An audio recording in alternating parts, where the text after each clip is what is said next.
Lita is a champion in 2023. Team Bextreme wins WWE Women's Tag Team Championship. Trish Stratus returns to help out her bestie Lita. Raw and SmackDown Women's Championship builds for WrestleMania are lukewarm. And Ronda Rousey doesn't know Tegan Knox. Who's this? It's Tegan Knox.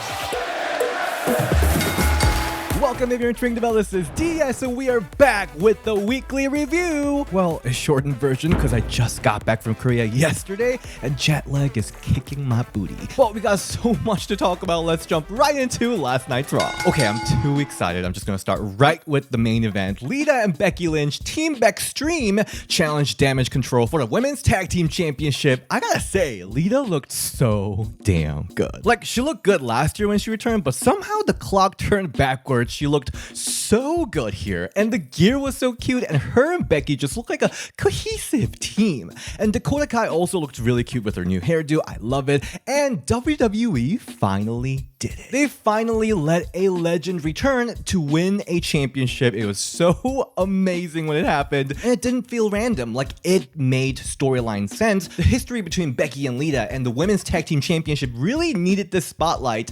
It was just so perfect. So in this match, Becky and Lita dominated Damage Ctrl for the first half, but soon they started playing numbers game as Bayley started interrupting playing dirty. But we then hear a familiar giggle. Trish Stratus runs in to land her air cannon on Bayley, and Trish also looked so freaking good. So satisfying with that white tank top, reminding me of the heyday of Trish when she returned in 2005. Like, we've seen Trish return a couple times before, but this one somehow felt like Trish from 2000s returning. Both Trish and Lita really decided to go Benjamin Button. And oh my god, I wanted this so much. The Queen of Moonsault today, Io tries to hit her moonsault on Lita, but Lita escapes, and with Trish hitting chick kick on Bayley and Becky locking Dakota in disarmor, the Queen of Moonsault in Golden Era hits her moonsault on Io so perfectly.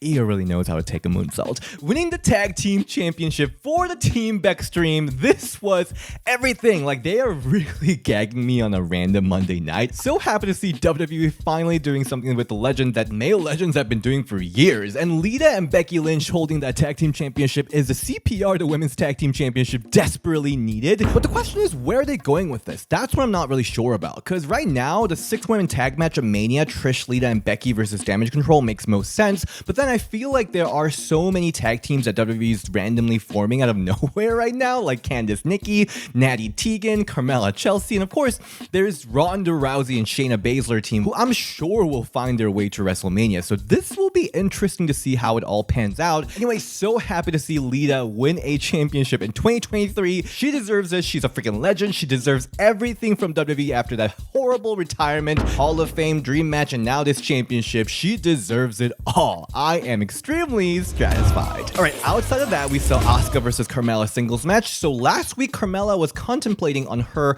own path to WrestleMania, and she's gonna come for the little freak Asuka. And here Carmella stood surprisingly strong against a killer clown, having Asuka under control for a big chunk of the match, with of course tons of super kicks. But at the end, Asuka gets out of Code of Silence, and Asuka locks Carmella for the win in 9 minutes. Post-match, Asuka calls out Bianca Belair, and the Raw Women's Champion comes out with the fabulous nude illusion looking damn good, and she says this better be about how they're gonna tear the house down at WrestleMania because she doesn't like Asuka's tone. And even before we get to know how this whole interaction will go, Carmella knocks both Asuka and Bianca, saying Mela is money. Okay, this all better be just for Bianca to defeat her next week, because why do I feel like Carmella is looking for her path to WrestleMania and inject herself into this match? Carmella is great, but maybe for Backlash, not for WrestleMania. Actually, I love the chemistry between Carmella and Chelsea Green backstage. Now that's the team I'll be down for. But also, Asuka and Bianca feud so far feels very much like any other Bianca feud. Asuka should really amplify whatever she did last week with that blue mist oozing out of her mouth, like more weird stuff like that, because so far this kind of thing seems like an outfit change more than a character change. Like, she should be tearing shit down, murdering everyone, having Bianca shaking in her boots, because this is Wrestle Frickin' Mania. Asuka should pose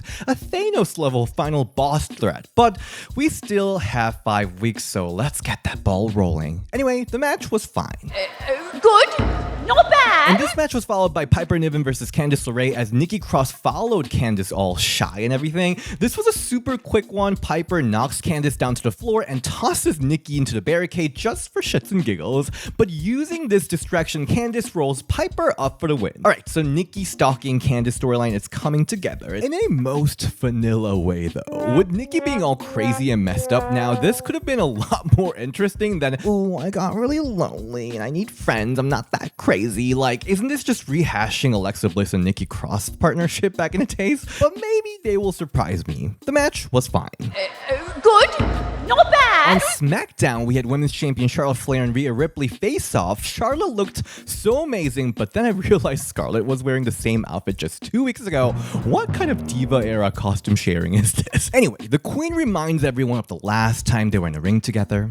And me included, most people think of Rhea versus Charlotte at WrestleMania 36 in 2020, where Rhea lost the title. But then I remembered that they had a whole program in 2021 with each other and then with Nikki ASH. Am I the only one that forgot about that? But anyway, instead of Rhea, Dominic Mysterio come out to represent his mommy, and Charlotte really cooked him with this. I have a real Latino man at home that calls me mommy. Queen really said papi. Hi, papi. Dominic brings up how Charlotte and he has a lot of similarities, having famous father, and Charlotte takes this opportunity to congratulate Ric Flair for his 74th birthday. And as Charlotte tries to kick Dominic's butt for his honor, the mommy Rhea Ripley comes in for a brief face-off with Charlotte, leaves the ring, and then comes back to face off and leaves the ring again. Like, this was cute mostly because of how hated Dominic is and Charlotte being extra spicy mentioning Papi Andrade. I don't know, for both Raw and SmackDown Women's Championship built for Mania, they don't really feel like WrestleMania feuds, especially with this one, which is supposed to be a main event. Yeah, like Charlotte and Rhea are both huge stars and have tons of momentum,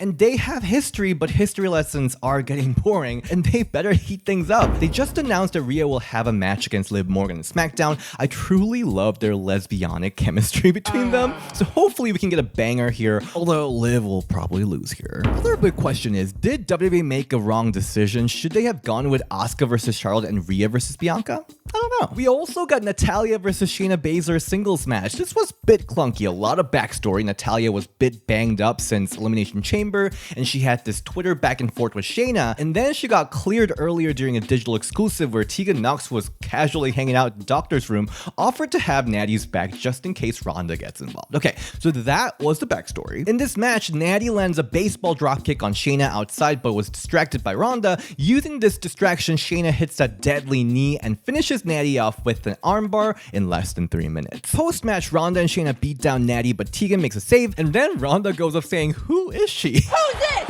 It's Tegan Nox. And then Shayna kindly told her who she was. This post-match interaction was so funny. I love Shayna and Ronda team, I really do. Although, I gotta say, SmackDown's really lost with Tegan. It's clear they really like her and want to give her something, an angle to work with, forming team with Liv and then feud with Zaya and now with Natty. It's tough time unless you're in a title picture, Rumble to WrestleMania, right? I don't know, hopefully something will stick. I just don't see it with Natty because I don't know. Does this team work for you? I'm not feeling this at all. If you're forming random teams again for WrestleMania tag match, bring Nat Tamina back.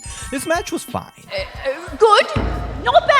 Outside of WWE, AEW is building for a triple threat match for the AEW Women's Championship. Jamie Hayter, Ruby Soho, and Saraya this Sunday. We got Saraya versus Sky Blue on Dynamite, where Saraya pick up an easy win with a distraction from Toni Storm, and Toni Storm pick up a win from Willow Nightingale with Storm Zero in a singles match on Rampage. And both match actually had very similar looking post-match angle where Saraya and Toni spray paint the loser, and Jamie Hayter, Britt Baker, and Ruby Soho all come out for the save. Yeah, I am really excited for this championship match. I really don't want Jamie to lose her title already because she's so over and she's amazing, but I also totally see Saraya winning, taking the title from the fan favorite, which will make her even more hated. Impact had no surrender pay-per-view. We saw Giselle Shaw defeat Deonna Purrazzo, the Virtuosa, with the help of Savannah Evans. I guess she needed somebody to bodyguard for. The Death Dolls defeated the Hex to defend Knockout Tag Team Championship, and Knockouts champion Mickie James got a surprise victory from Masha Slamovich by turning Masha's monkey flip into a pin. But the best part in this match really was when Masha licks Mickey's face, Mickey bites her tongue. Loves that Mickey always finds a way to kiss her opponent one way or another. Knockouts division is so strong, get on it. Thank you so much for tuning in for this week's quick weekly review. From next week, regular programming will be back full force. And like I said, I got to fly to Japan to see a Stardom show last week in Matsumoto, and it blew my mind. I'm gonna do a whole explainer vlog type video on how to attend a Stardom show in Japan. It was harder than you think, but